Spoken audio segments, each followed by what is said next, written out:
సర్వాధికారియు నిరంతర స్తోత్రార్హుడు యేసుక్రీస్తు ప్రభు వారి ప్రశస్త నామంలో ఉదయకాలపు వర్తమానాల కొరకు ఎదురు చూస్తున్న మీ అందరి ఇమాన్యుయల్ మినిస్ట్రీస్ తరపున మా శుభాభివందనాలు తెలియచేస్తూ ఉన్నాను.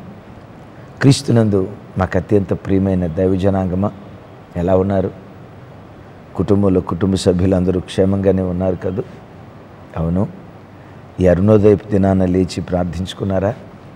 తమ్ముడు, చెల్లి, అక్క, ప్రియన్న, అమ్మా, ఈ అరుణోదయపు దినాన కంఠధ్వని దేవునికి వినిపించారా? అవును.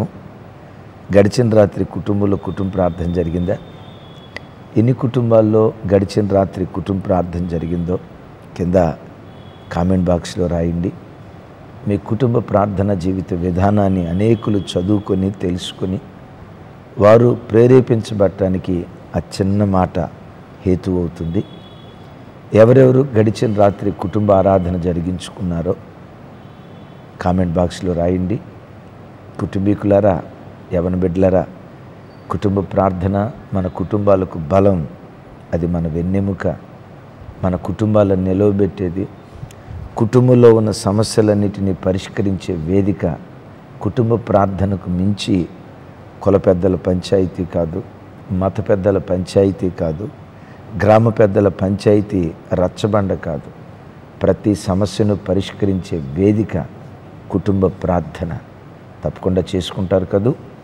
మంచిది. ఈరోజు బుధవారం కదా, సాయంకాలం 7 గంటలకు పౌలువారి సువార్త దండయాత్ర మీద ప్రత్యేకమైన బైబిల్ స్టడీ పరిశుద్ధాత్మ దేవుడు మనకు అందించబోతున్నారు.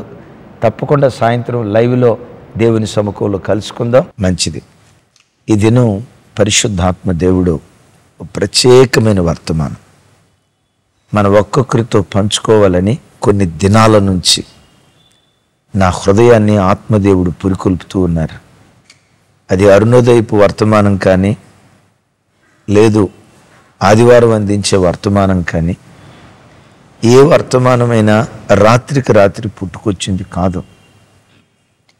ఓ తల్లి గర్భంలో శిశువు నవమాసాలు ఎదిగినట్లు, నవమాసాలు పొదిగినట్లు, ఓ దైవ సేవకుని ఆంతర్యంలో, ప్రత్యేకంగా నా వ్యక్తిగత జీవితంలో ఒక వర్తమానం కొన్ని సంవత్సరాలు నా అంతరంగంలో రోజు రోజుకు ఎదిగిన అనుభవాలు, కొన్ని వర్తమానాలు ఓ నెల 2 నెలలు, కొన్ని వర్తమానాలు వారం రోజులు హృదయంలో ఎదిగి ఆ తర్వాత నోటి రూపంలో బయటకు వస్తాయి.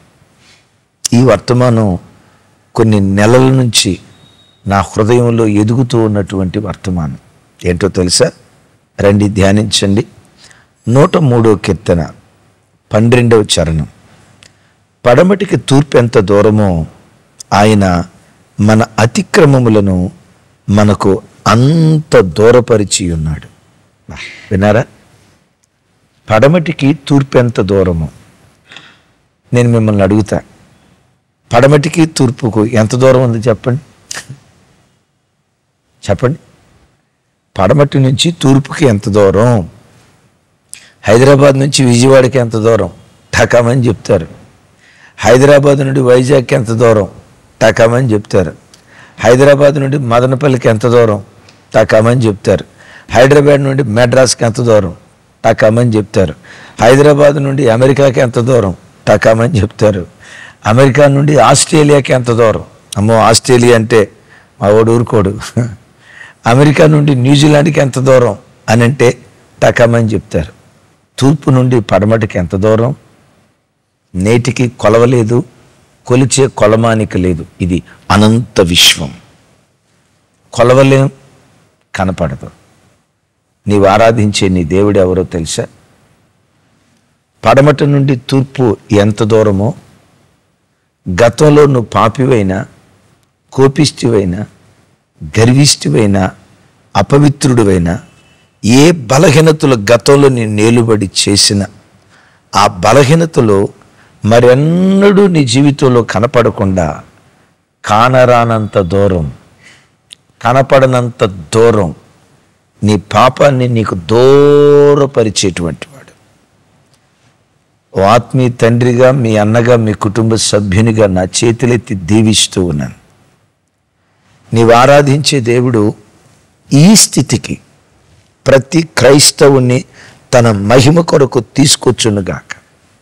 జీవితకాలం అంతా దేవా, ఈరోజు భక్తిగా బ్రతుకుతున్నా, పాపాన్ని వదిలిపెడుతున్నా, రేపు మరలా అదే పాపం నా దగ్గరకు వస్తుంది. ఈరోజు నీతిగా బ్రతుకుతున్నా, రేపు నీతిమాలిన జీవితం మరలా నా దగ్గరకు వస్తుంది.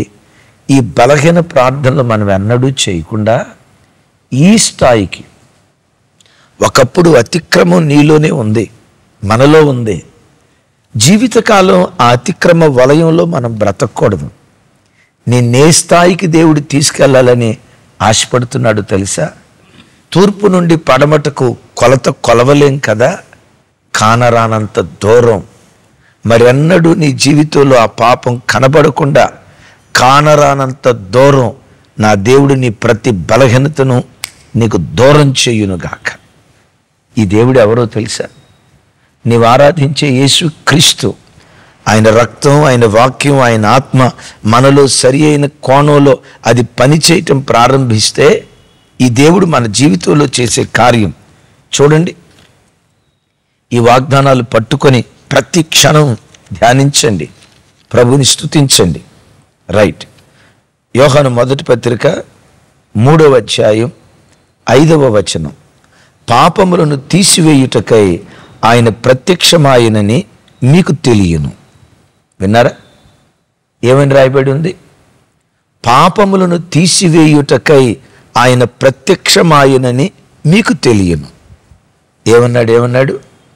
పాపములను తీసివేయుటకై ఆయన ప్రత్యక్షమాయను. విన్నారీ మాట? యేసుక్రీస్తు వారు ప్రత్యక్షమైంది, తన ప్రశస్త రక్తాన్ని చిందించింది పాపాన్ని క్షమించటానికి మాత్రమే కాదు. ఎస్, పాపులను క్షమించగలిగిన పవిత్రమైన ఏకైక దేవుడు.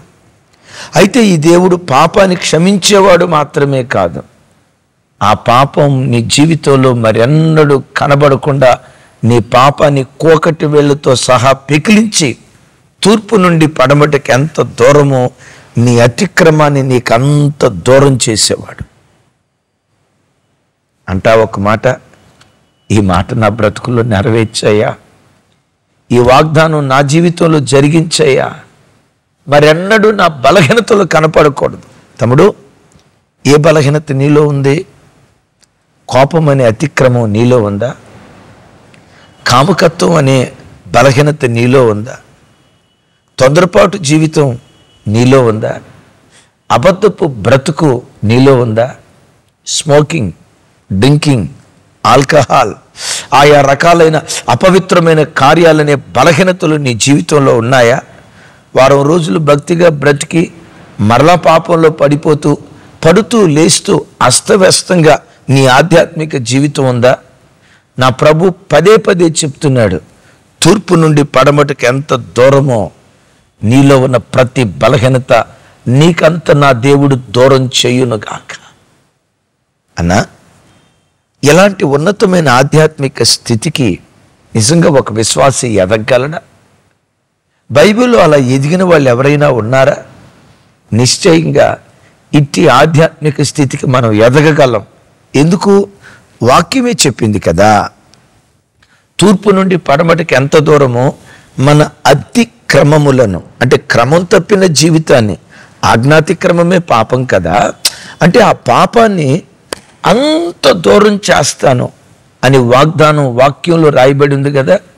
దేవుడు అబద్ధమాడుటకు నీలాంటి నాలాంటి నరుడు కాదు, మాట మార్చుటకు మానవ మాతృడు కాదు. ఏది మనం చేయగలుగుతామో అదే చెప్తాడు. ఆయన ఏది చేస్తాడో, ఆయన ఏదైనా చేయగలడు, దట్స్ డిఫరెంట్. కానీ వాక్యంలో రాయబడి ఉంది కదా, చేతులెత్తి నిన్ను దీవిస్తున్నా. ఏ బలహీనత గడిచిన దినాల్లో నీ నేలుబడి చేసిందో, ఈ రోజు వరకు ఏ పొరపాటు నీ బ్రతుకును పట్టి పీడిస్తా వచ్చిందో, నజరేయుడైన యేసు క్రీస్తు నామం పేరిట ఆ బలహీనతలన్నీ నా దేవుడు నీకు దూరం చేయునుగాక. సరే అన్నయ్య, బైబిల్లో అలాంటి వ్యక్తులు ఎవరైనా ఉన్నారా? అనేకులు ఉన్నారు. మెట్టుకొక ఆయన గురించి చెప్తాను. పేతురు వారు నంబర్ 1 దుడుకుతనం కలిగిన వాడు. నంబర్ 2 చంచలత్వం కలిగినవాడు. నంబర్ 3 వింటున్నారా నా మాటలు, అబద్ధికుడిగా పరిగణించబడ్డాడు. నంబర్ 4 కాస్తంత పిరికితనం కలిగిన వాడిగా ఉన్నాడు. విచిత్రం తెలుసా, యేసు ప్రభువారు ఆ సిలువ మ్రానుకు అప్పగించబడకపోయి మునుపు ముమ్మార్లు అబద్ధమాడాడు. విన్నారా? పేతురు వారిని దుడుకుతనం కలిగిన వాడిగా చూస్తాం, చంచలత్వం కలిగిన వాడిగా చూస్తాం, అబద్ధికుడిగా చూస్తాం. విన్నారా? అబద్ధికుడిగా చూస్తాం, పిరికితనం కలిగిన వాడిగా చూస్తాం. యేసయ్యను పట్టుకోవటానికి మలుకొస్తే మలుకు చెవి తెగ్గొట్టాడు కదా, అంత దుడుకుతనం కలిగిన వాడు. దుడుకుతనం పేతురులో ఉన్న ఒక స్వభావం. విచిత్రం తెలుసా, తర్వాత లేఖనాల్లో చూస్తే ఆ పేతురు అనేవాడు మాయమైపోయాడు. ఆ దుడుకుతనం కలిగిన పేతురు కనుమరుగైపోయాడు. తూర్పు నుండి పడమటికి ఎంత దూరమో ఆ దుందుడుకు స్వభావం అంతా దూరమైపోయి ఎంత సాత్వికునిగా, ఎంత నెమ్మదిపరునిగా, ఎంత ఓర్పువంతుడిగా తాను మారిపోయాడో గుండెలు కదిలిస్తుంది ఈ మాట. అన్న పేతురు బహు ఓర్పువంతుడయ్యాడు. ఎక్కడ రాసి ఉందన్న బైబిల్లో చూడండి. పేతురు వారు గలతీ సంఘం పౌలు వారు ఉత్తరం రాసేటప్పుడు యూదులతో కలిసి భోజనం చేస్తున్నాడు. అన్ని జనులతో కలిసి భోజనం చేస్తున్నాడు. ఈలోపు యూదులు వచ్చి, మనం యూదులమై ఉండి అన్ని జనులతో భోజనం చేయటం ఏంటి, మోషే ధర్మశాస్త్రాన్ని నువ్వు నిరాకరిస్తున్నావు అని ఆయనతో వేద్యమాడుతారు అన్న సంగతి ఎరిగి, కొట్లాడతారన్న సంగతి ఎరిగి అక్కడి నుంచి పారిపోయాడు, కొంచెం ప్రక్కకి వెళ్ళిపోయాడు. ఈ సంగతి తన తర్వాత సేవకు వచ్చిన చిన్నవాడు పౌలు వారికి తెలిసింది.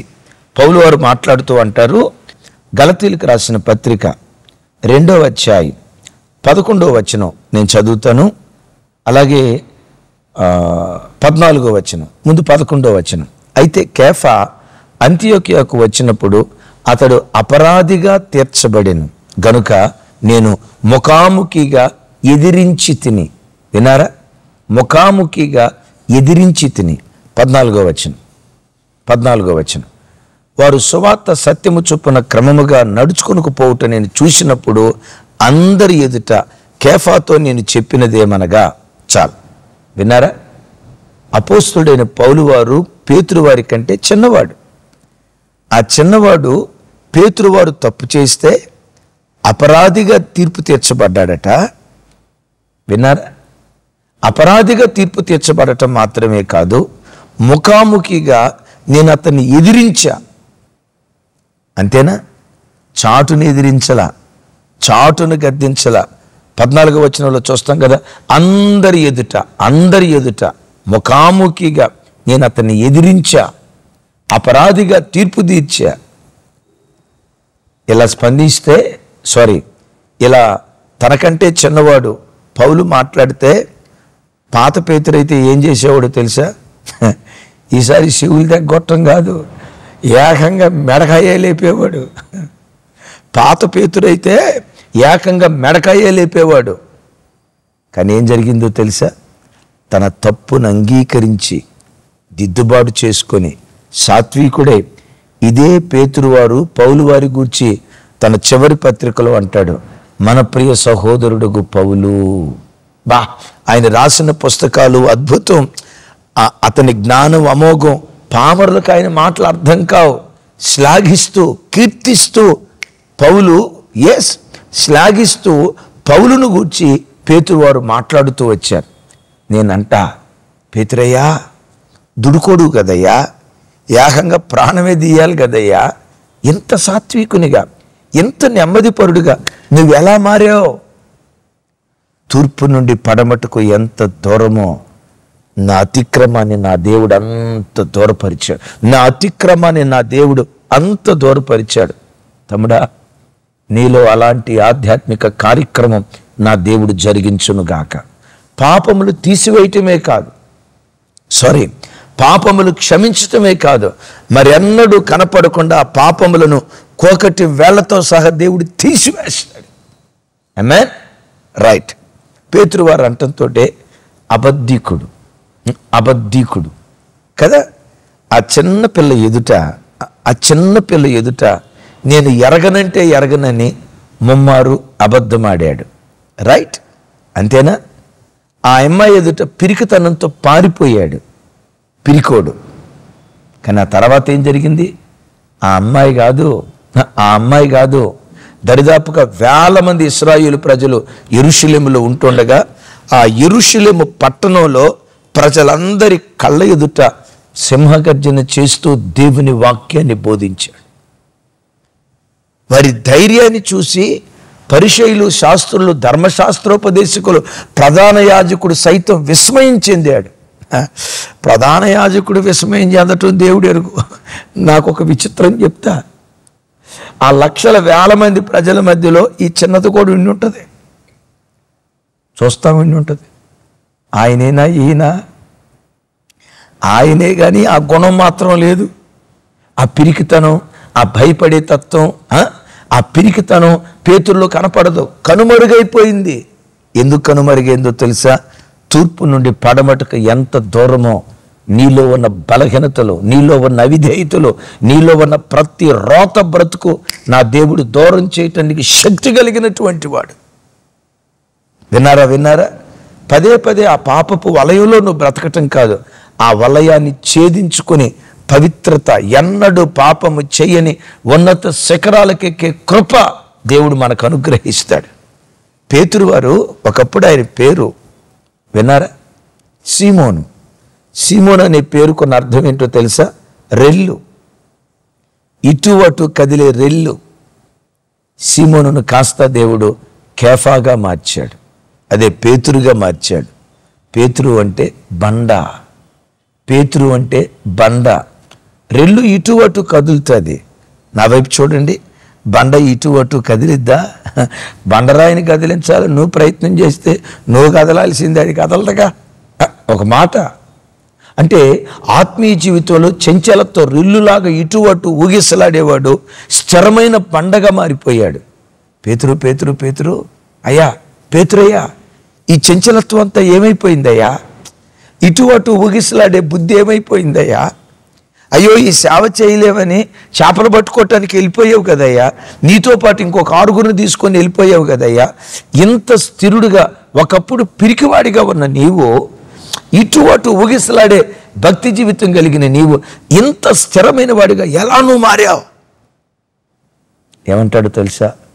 తూర్పు నుండి పడమటకు ఎంత దూరమో నా పిరికితనాన్ని నా దేవుడు అంత దూరం చేశాడు, నా అబద్ధపు జీవితాన్ని నా దేవుడు అంత దూరం చేశాడు. పేతురు జీవితంలో తన బలహీనతను అంత దూరం ఎందుకు చేశాడో తెలుసా? ఈరోజు ఈ వాక్యం వింటున్న నీ బ్రతుకులో కూడా నీలో ఉన్న ప్రతి బలహీనత నజరేయుడైన యేసు నామములో ఈరోజు ఏ బలహీనత కనపడుతుందో, కాముకత్వం అనే బలహీనత కనపడుతుందా? యవ్వన దురాశలనే బలహీనతలు కనపడుతున్నాయా? అబద్ధపు బ్రతుకు కనపడుతుందా? మోసకారి జీవితం కనపడుతుందా? వ్యభిచారిని చూసి మోహించి పాపమును మానలేని కన్నులు కలిగిన వాడిగా బ్రతుకుతున్నావా? సెల్ ఫోనే నీ అతిక్రమంగా ఉందా? చూడకూడని అశ్లీలమైనవే నీ జీవితంలో పాపంగా పరిగణించబడుతున్నాయా? యేసు నామం పేరిట ఈరోజు ఏ బలహీనత నీలో ఉందో ఆ బలహీనత మరెన్నడూ కనబడకుండా, ఆమేన్, మరెన్నడూ కనబడకుండా కానరానంత దూరం ఆ అతిక్రమాన్ని దేవుడు దూరం చేయునుగాక. నేనంట ఆ అతిక్రమాన్ని దూరం చేయటానికి పేతురు ఏం చేశారు? ఆ అమ్మాయితో నేను నిన్ను ఎరగనని అబద్ధం ఆడారు కదా, అప్పుడే ప్రభువారు కనపడ్డారు, ప్రభువారు ప్రత్యక్షమయ్యారు. చూడండి, మత్తయి సువార్త 26వ అధ్యాయం 75వ వచనం. మత్తయి సువార్త 26వ అధ్యాయం 75వ వచనం చూసారా? కోడి కూయక మునుపు నీవు నన్ను ఎరగవని ముమ్మారు చెప్పేదవని యేసు తనతో అనిన మాట పేతురు జ్ఞాపకమునకు తెచ్చుకొని వెలుపలికి పోయి సంతాపపడి ఏడ్చెను. విన్నారా? సంతాపపడి ఏడ్చెను. ఏమండి, ఏడ్పుల్లో రకాలు ఉంటాయి. కొంతమంది దొంగ ఏడుపు ఏడుస్తారు, నేను దాని గురించి కాదు. కొంతమంది పై మొసలి కన్నీళ్లు గారుస్తారు, దాన్ని గూర్చి కాదు. ఏదో కొంచెం ఏడవాలి కాబట్టి ఏడ్చి ప్రార్థన చేసేవాళ్ళు ఉంటారు, దాన్ని గూర్చి కాదు. పేతురు వారు ఎట్లా ఏడ్చాడో తెలుసా? సంతాపపడి ఏడ్చాడు. అబద్ధికున్నయ్యా, అబద్ధికున్నయ్యా, అబద్ధికున్నయ్యా, అబద్ధికున్నయ్యా అని సంతాపపడి. సంతాపం అనే పేరు ఎక్కడ వాడతాం? ఎవరైనా చనిపోతే సంతాప సభ, సంతాప సభ, మరణం కలిగిన చోట వాడే పదం ఇది. అంటే పేతురు ఎలా ఏడ్చాడో తెలుసా? పేతురు ఎలా ఏడ్చాడో తెలుసా? కట్టుకున్న భార్యే చనిపోతే భర్త ఎలా ఏడుస్తాడు? కడుపున పుట్టిన బిడ్డలే చనిపోతే కన్న తండ్రి ఎలా ఏడుస్తాడో, కన్న తల్లిదండ్రులే చనిపోతే కొడుకు ఎలా ఏడుస్తాడో, తన పాపము విషయమై పేతురు ఏడవటం ప్రారంభించాడు. విన్నారా? అంత లోతైన పశ్చాత్తాపం. సంఘమా, క్రైస్తవ జనమా, ఆ లోతైన పశ్చాత్తాపంతో పేతురు వారు ప్రార్థించారు గనుక ఆ పాపం మరి ఎన్నడూ కనపడకుండా తూర్పు నుండి పడమటుకు ఎంత దూరమో ఆయన అతిక్రమాన్ని అంత దూరం చేశాడు. ఎంత దూరం చేశాడో ఇంకా మీకు అర్థం కావాలంటే, అననీయ సప్పీరా పేతురు వారి ఎదుట అబద్ధం ఆడారు. ఏం జరిగింది? అబద్ధమాడిన అననీయ, అబద్ధమాడిన సప్పీరా ఇద్దరు చచ్చిపోయారు. దాని అర్థం ఏంటో తెలుసా?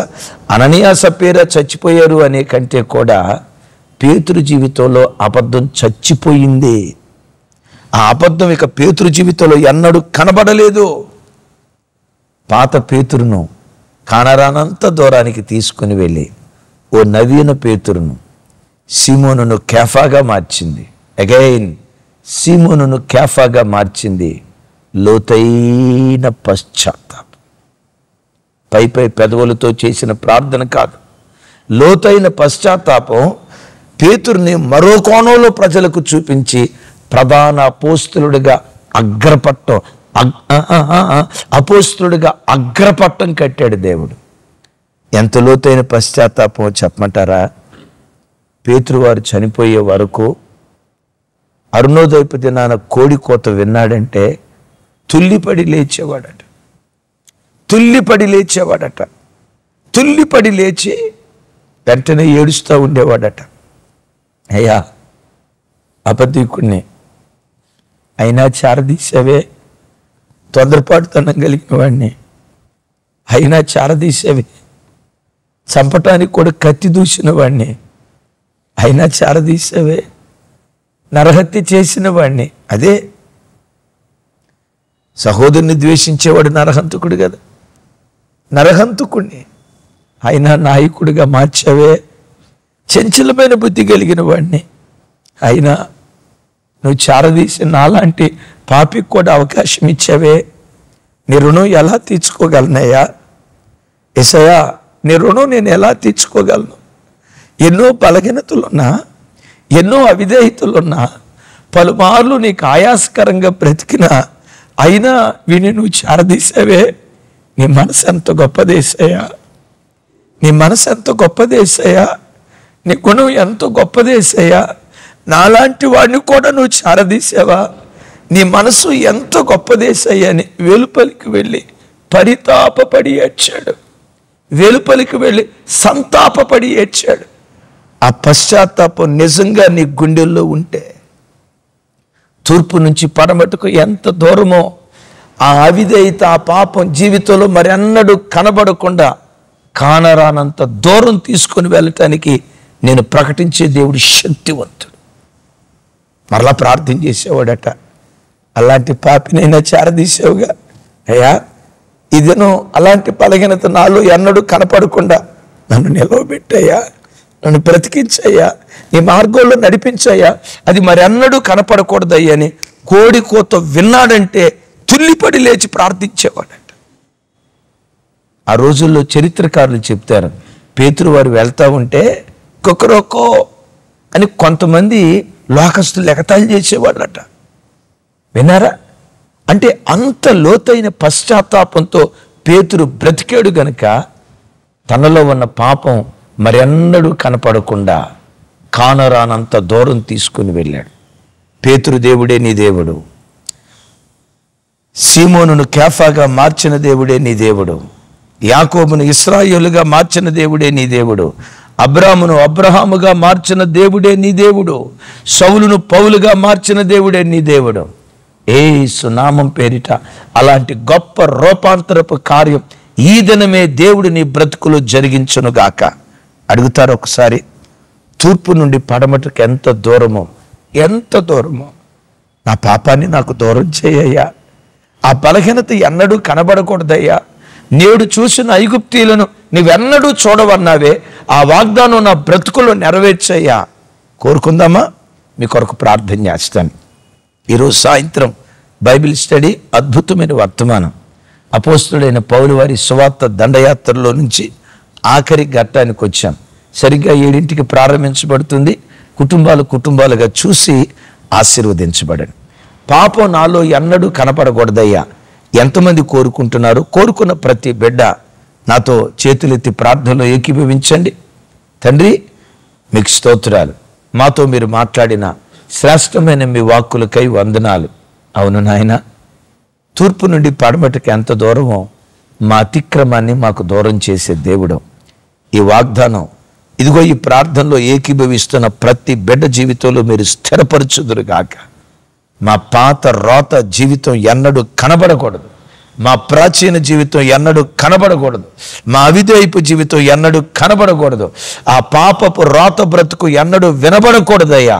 ఓ రూపాంతరపు అనుభవానికి బోధిస్తున్న నన్ను, ప్రార్థనలో చేతులెత్తి ఏకీభవిస్తున్న ప్రతి బిడ్డ జీవితంలో ఈ కార్యం జరిగించుదురుగాక.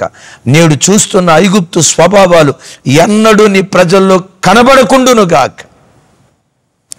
ఆ ఉన్నతమైన స్థితికి మా ఒక్కొక్కరిని తీసుకొని వచ్చి నీ పోలికలోకి మమ్మను మార్చి మహిమ పొందమని సమస్త ఘనతలు మీకే ఆరోపిస్తూ యేసు నామం పేరిట ప్రార్థించి స్తుతించి పొంది ఉన్నాం తండ్రి.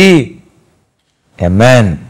తండ్రి అయిన దేవుని ప్రేమ, కుమారుడైన యేసుక్రీస్తు వారి దివ్య కృప, పరిశుద్ధాత్మ దేవుని సహవాసం మనకు సకల పరిశుద్ధులకు సదా తోడై ఉండి నడిపించునుగాక.